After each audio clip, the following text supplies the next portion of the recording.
السلام علیکم ناظرین، کیا حال ہے؟ امید ہے کہ آپ لوگ خیریت سے ہوں گے۔ آج میں آپ کے سامنے غلو فی الدین کے بارے میں بات کرنے لگا ہوں۔ تو غلو فی الدین کسے کہتے ہیں وہ اب میں آپ کے سامنے عرض کروں گا، لیکن سب سے پہلے میں اب آپ کو حدیث سناتا ہوں۔ حدیث سنانے کے بعد میں آپ کے سامنے پھر عرض کروں گا کہ غلو فی الدین کسے کہتے ہیں اور نبی اسلام نے ہمیں غلو فی الدین سے کیوں منع فرمایا ہے، اس کو میں آپ کے سامنے تفصیل سے عرض کروں۔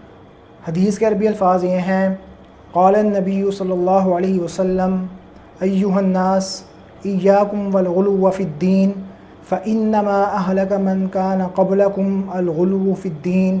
رواہ ابن ماجہ والنسائی وصححہ الالبانی او کما قال علیہ الصلاۃ والسلام۔ کہ حضرت نبی علیہ السلام نے ارشاد فرمایا ہے کہ اے لوگو تم دین میں غلو اختیار کرنے سے بچو، اے لوگو تم دین میں غلو اختیار کرنے سے بچو، کیونکہ جو تم سے پہلے لوگ تھے ان کو بھی دین میں غلو اختیار کرنے نے ہلاک و تباہ کر دیا۔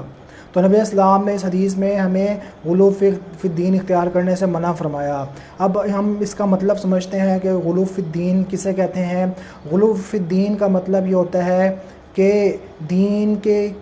کی کسی بات کے اندر بھی جو ہے نا بہت زیادہ شدت اختیار کر لینا، جتنی شدت اس بات میں نہ ہو اللہ اس کے رسول کی طرف سے، یا دین کے کسی بھی حکم میں جو ہے نا ہم اپنی طرف سے اتنی نرمی برت لیں کہ جتنی نرمی اللہ اس کے رسول کی طرف سے نہیں تھی، اس کو کہتے ہیں غلو فی الدین۔ باقی غلو فی الدین کی بہت ساری اقسام ہیں۔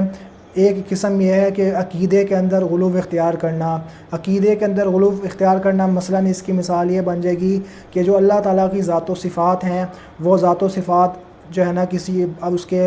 انسانوں میں سے کسی کے لیے ثابت کرنا، چاہے وہ انسان انبیاء علیہ السلام ہو، چاہے وہ تابعین ہو، چاہے وہ تبع تابعین ہو، چاہے وہ بزرگان دین ہو، صالحین ہو، کسی کے لیے بھی یعنی اللہ تعالیٰ کی جو صفات ہیں، جو اللہ تعالیٰ کی خاص صفات ہیں، ان میں سے کسی صفت کو ثابت کر دینا اور مان لینا کہ یہ فلاں بزرگ بھی یہی کام کرتا ہے، تو یہ بھی غلو فی الدین ہے۔ تو اس سے یہ بات ثابت ہوئی کہ غلو فی الدین کی ایک شکل جو ہے نا شرک ہے، جس سے اللہ تعالیٰ نے ہمیں قرآن مجید میں منع فرمایا ہے کہ شرک جو ہے اللہ تعالیٰ فرماتے ہیں کہ شرک کے علاوہ جو گناہ ہے وہ میں معاف کر سکتا ہوں، لیکن شرک ایسا گناہ ہے اللہ تعالیٰ نے اعلان کر دیا کہ وہ میں اس کی معافی نہیں ہے، وہ بالکل معاف نہیں کروں گا۔ تو لہٰذا شرک بھی جو ہے غلو فی الدین کے اندر آتا ہے۔ اسی طرح غلو فی الدین جو ہے نا وہ اعمال کے اندر بھی ہوتا ہے۔ کیسے؟ اس کی مثال یہ بن جائے گی کہ مثلاً جو ہے ایک نفلی نماز ہے یا نفلی روزہ ہے، اللہ نے اس کو فرض نہیں کیا، لیکن کوئی بندہ اس نفلی روزے کو اتنی شدت سے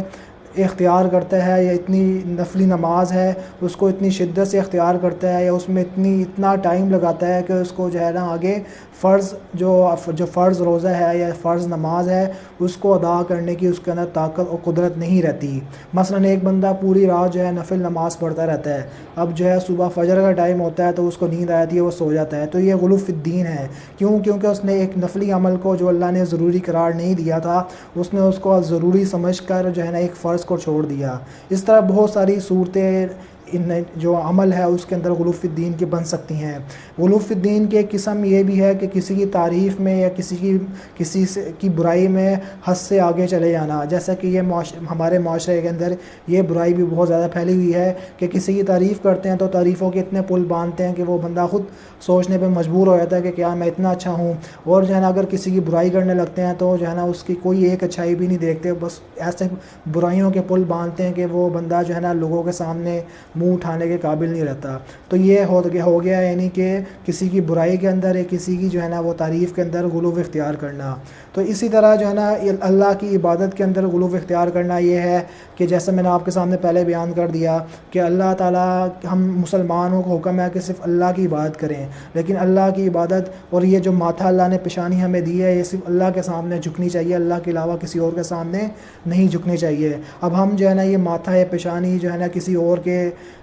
سامنے جھکانا شروع کر دیں تو یہ بھی غلو فی الدین ہے۔ نبی اسلام نے اس سے ہمیں منع فرما دیا، اور یہ منع جو نبی اسلام نے فرمایا کیوں فرمایا اس کی وجہ نبی اسلام نے آگے بتا دی۔ نبی اسلام فرما رہے ہیں فَإِنَّهُ أَهْلَكَ مَنْ كَانَ قَبْلَكُمْ الْغُلُوُّ فِي الدِّينِ، کیونکہ جو غلو فی الدین ہے تم سے پہلے جو امتیں گزری ہیں، قومیں گزری ہیں، انہوں نے بھی جب اپنے دین میں غلو اختیار کیا تو وہ لوگ تباہ و برباد ہو گئے۔ مثلاً جو ہے نا عیسائی تھے، اسی طرح یہودی تھے، عیسائیوں نے بھی اپنے دین کے اندر غلو اختیار کیا، اسی طرح یہودی تھے انہوں نے بھی اپنے دین کے اندر غلو اختیار کیا۔ یہودی کہتے تھے حضرت عزیر علیہ السلام جو اللہ اللہ کے نبی تھے ان کو جو ہے نا انہوں نے اللہ کا بیٹا ماننا شروع کر دیا. عیسائیوں نے حضرت عیسیٰ علیہ السلام کی محبت میں اتنا غلو اختیار کیا کہ ان کو جو ہے نا خدا کہنا شروع ہو گئے, بعض ان کو بیٹا کہنا شروع ہو گئے. اسی طرح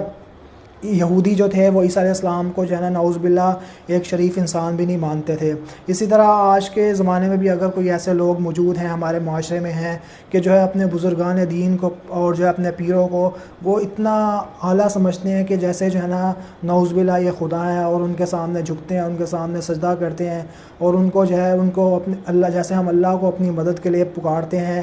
اور بیماری میں پکارتے ہیں, خوشحالی میں پکارتے ہیں, وہ جو ہے نا اپنے بزرگان دین کو پیروں کو اس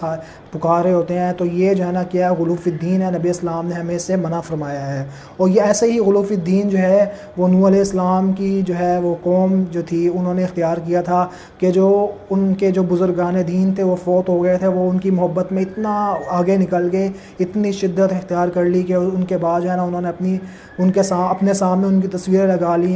لیا کرتے ہیں, اور جو ہے نا پھر جو آہستہ آہستہ وہیں سے شرک شروع ہو گیا. لہٰذا غلو فی الدین کی جتنی بھی قسمیں ہیں نبی اسلام نے اس سے ہمیں منع فرمایا اور یہ حرام ہے. اور نبی اسلام نے فرمایا کہ تم سے پہلے لوگ اس کی وجہ سے ہلاک ہوئے, لہذا تم بھی اختیار کرو گے تو لہذا تم لوگ بھی ہلاک ہو جاؤ گے. تو آج اگر امت مسلمہ جو ہے یہ ہر طرف سے تباہی اور بربادی میں پھنسی ہوئی ہے تو اس کی ایک وجہ یہ بھی ہے کہ ہم نے غلو فی الدین اختیار کر لیا. لہٰذا ہمیں چاہیے کہ ہم اعتدال کا رستہ اختیار کریں. اعتدال کا رستہ کون سا ہوتا ہے؟ صراط مستقیم کا رستہ, جس کو ہم جو ہے روزانہ ہر نماز میں سورۃ فاتحہ میں اللہ تعالیٰ سے مانگتے ہیں, اہدنا الصراط المستقیم, ہے اللہ ہمیں سیدھے رستے پر چلا. سیدھا رستہ وہی ہوتا ہے جو اعتدال والا رستہ ہو, تفرید سے افراط سے پاک رستہ ہو. اللہ تعالیٰ ہم سب کو جو ہے صراط مستقیم پر چلنے کی توفیق دے. السلام علیکم ورحمۃ